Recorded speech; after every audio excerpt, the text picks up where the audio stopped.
All right, welcome back to another theme of the month video with Coach Busy. The theme of April is moving on from mistakes. Let's start with a quick recap of what we have learned so far from videos in March and February and January. So in January, we talked about building a championship mindset, thinking about what mental skills can we use to become elite volleyball players. In February, we talked about using those mental skills and putting them to use via imagery to build confidence to start the season. And in March, I talked about be your own best teammate. So we did a lot of talk about self talk and how we can use the things we say to ourselves in matches to maximize our performance. April, we're talking about mistakes. It's not the best topic in terms of it doesn't make us feel very good, but I think it's so important to have skills to use, mental skills to use for when you make a mistake. So, first things first, little activity. Think back to your last match or practice. And if you're doing practice, just pick one drill.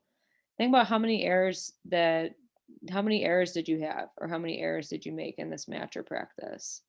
I don't want you to think about this too hard because you don't have to write them down or anything like that, but think about maybe some errors that you had.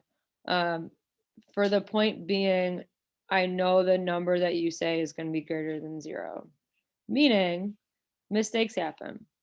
Errors happen in volleyball. You could be the best player on the planet. You're not gonna hit 1,000 and make no mistakes.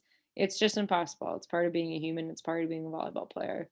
Something that was drilled in my head growing up was the phrase "volleyball is a game of mistakes," which means we can't have a match in volleyball without people making mistakes. So that we don't like them, we don't encourage them. You learn and you grow from them, but they happen. That's the first point.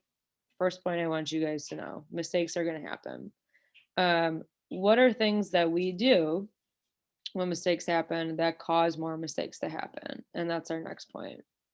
So some mistakes about mistakes. Gotta like that. Like I said, what sort of stuff are we saying in our head? What sort of mindset do we have that's causing us to make more mistakes? Um, Number one, do you hold on to mistakes? If let's say you're the mistake we're gonna go is shanking a pass. That's the one we're gonna use. Do you hold on to that mistake? And when you're serve receiving in the next play, have you brought that with you? So it's in your head that you know you shanked the pass and now you have to pass again and it's something that you're holding with you. Are you hard on yourself after making a mistake? Let's say you shank that pass and you're saying, man, I can't pass today. I'm not a good passer. I don't want to get this serve. I'm going to mess up. Are you hard on yourself? Number three, do you get anxious that you're going to make another mistake? Are you sitting back on service eve thinking, well, I just shanked that pass. I'm probably going to shake the next one. Is that something you're kind of saying to yourself? And number four, are we focused on the present and the future and not on the past? Are you thinking, well, I got to move on to the next play? Or are you thinking, I can't believe I just did that? And our mindset is in something that happened and not the actual ball that's coming next. In my opinion, these are the four biggest mistakes people can make about mistakes. It's the four things that we do as athletes often in moments where we do make a mistake or an error that causes more to happen. And I think it's kind of cool to think about, well, let's say you shank a pass, nothing, unless you get injured, nothing physically changes about you. Your skills are the same. Everything physically is the same about you. But the reason we let one turn into another is because of our mindset. And it's kind of cool that if we just fix our mindset, mistakes can really go down if we kind of change some of these things that we're doing, some of these patterns. So let's talk about the opposite. Let's talk about how can we let go of mistakes. I just talked about some mistakes we make about mistakes, and if you're thinking, yeah, I do those things, guess what? That's normal. That's just the way it goes, and that's the way athletes are, and that's totally fine. Let's focus now on how we can let them go.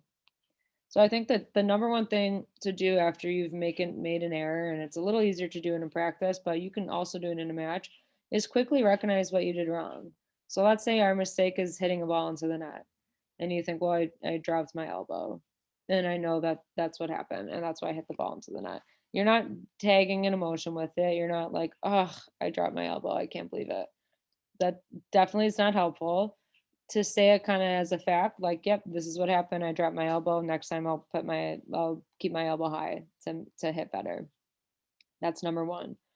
Number two, give yourself encouragement. Think of a phrase or something you could say to yourself really quickly, like next play, move on, that knows that you're saying to yourself only positive, quick things that are saying, we're going to move on from this mistake. We're not going to bring it with us. And number three is pairing that sort of phrase with an action. So you say move on and clap your hands together. If it's saying moving on and turning the page, like turning a page in a book. If it's wiping your hands on your shoes to wipe the mistake off of you. Whatever that is, I have ideas, but I want you guys to think of what will work best for you paired with whichever phrase you want to use. So number one, recognize what you did wrong without emotion attached to it. Number two, give yourself some encouragement. Number three, pair it with an action. And these three steps should really only take about 5 to 10 seconds because the next ball is coming and we don't have a lot of time in volleyball to sit and think about our mistakes. So, and we don't want to bring them with us. So these got to be really quick things. So for our worksheet for the month, that's exactly what you guys are going to do. So it says, being able to let go of mistakes during matches is vital to our performance on the court. So the first is the words. So pick a phrase below that you can say to yourself that will allow you to leave mistakes in the past or create your own. So I have just a couple of examples that I kind of like: park it, leave it, next play, turn the page, whatever it is. You can see all of these are only 2 or 3 words and only one word. Um, that's really important. We can't be sitting and thinking for 10 seconds about what to say to ourselves after a mistake because like I said, the next ball's coming. So something really quick. And then on the bottom, think about which action you want to do to pair with your phrase that can help you move on from mistakes. So example, I missed my serve into the net. I say next play, clap my hands, and I know that I've left it. I figured out what I did wrong. I didn't finish where I wanted to, and the ball went way out of bounds. I say next play, I clap, and it's done with. And that took me about 5 seconds to think about too. So pause the video, pick your phrase, or you can do more than one, and pick the action that you're going to pair it with that's showing you, I'm done with this. I'm squishing it. I'm wiping my hands of it, whatever it is, to move on. And once you're done with the worksheet, number one, practice it at practice. Go into a drill and think, well, I'm gonna start using my mistake plan and see how it goes at practice. So you're in a serving drill, you miss a serve, you say, well, I didn't finish to where I wanted to. The ball went out of bounds. Next play.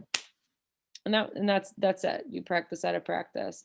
You could also use imagery to practice it. So watching old matches and seeing yourself make mistakes, pause the video and say, well, this is what I did wrong. Next time I'm going to move on, clap your hands, whatever it is. And then last, implement it in games. It's the hardest thing to do because this is kind of something that's new and you only have a couple seconds, like I said, to do it. So practice these at practice, use film to practice it, and then implement it in matches as well. I hope this was helpful. I always say, stop me in the gym if you ever have any questions. Send me an email, call me, shoot me a text, whatever it is. I love doing these videos with you guys. So if you ever have any questions or anything for me, let me know. And as always, go Sting.